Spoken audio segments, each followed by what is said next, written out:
Welcome back, friends. Let's dive right into some heavy stuff we talked about today. It starts with something pretty chilling. Governments around the world seem to be tightening their grip on dissent, often claiming they're actually doing us a favor by protecting free speech. Sounds familiar? That irony doesn't go unnoticed. And speaking of protection, have you seen how things are shifting at universities? They've started adopting definitions like the controversial IHRA one that basically label criticism of Israel as hate speech, which can even lead to expulsion. Imagine getting kicked off campus just for questioning policy. Even worse, many schools now explicitly ban comparing Israel to other authoritarian regimes, effectively silencing those very arguments that usually get protected under our First Amendment rights. It gets more complicated when you look at who benefits from these changes. While diversity, equity, and inclusion programs aimed at racial minorities are being quietly dismantled across campuses, there's been a noticeable expansion of offices dedicated solely to Jewish issues. Is that balance really fair? Then there are these new, sneaky speech codes popping up everywhere. They forbid you from criticizing a specific foreign nation, but let me tell you, they'll happily let you attack any other country without batting an eye.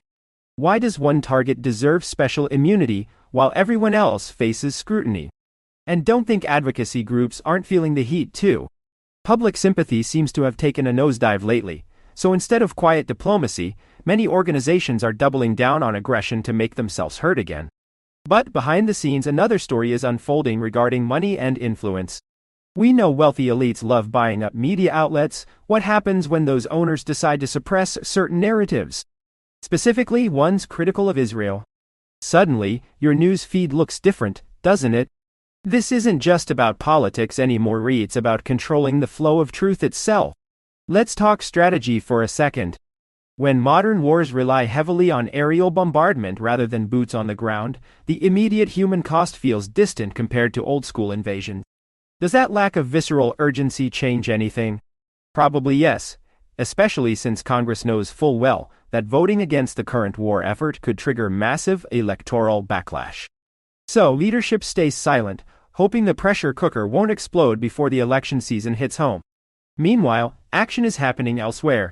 Take Governor DeSantis, for instance. She managed to sign highly restrictive legislation while he was literally traveling abroad. How convenient is that timing supposed to be? All of this leads to a dangerous confusion.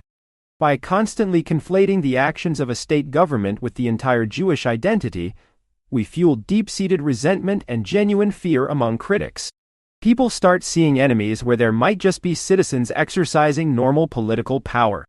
On top of that, executive branches are increasingly leaning on national security as a magic wand to chip away at our constitutional safeguards. One day you're safe. The next day your civil liberties are framed as threats to stability. It sets a terrifying precedent. But perhaps the most frustrating takeaway from everything we discussed is this right now. There simply isn't a single, cohesive organization pulling together effective domestic resistance to the war efforts described. Without unity, progress stalls. These are the realities shaping our landscape today, from the classroom boardrooms to the highest levels of government. Thanks so much for sticking around until the end. If you found value in this chat, please hit that subscribe button over on YouTube. We'd love to see you there every week. Just a friendly reminder that supporting the show costs only a few bucks a month, making it accessible for anyone willing to listen. Drop a comment below telling us what topic you want covered next, or leave a quick review to help spread the word. Until then, stay curious, keep asking hard questions, and I'll catch you in the next episode. Happy listening. Check out Profile for podcast summaries.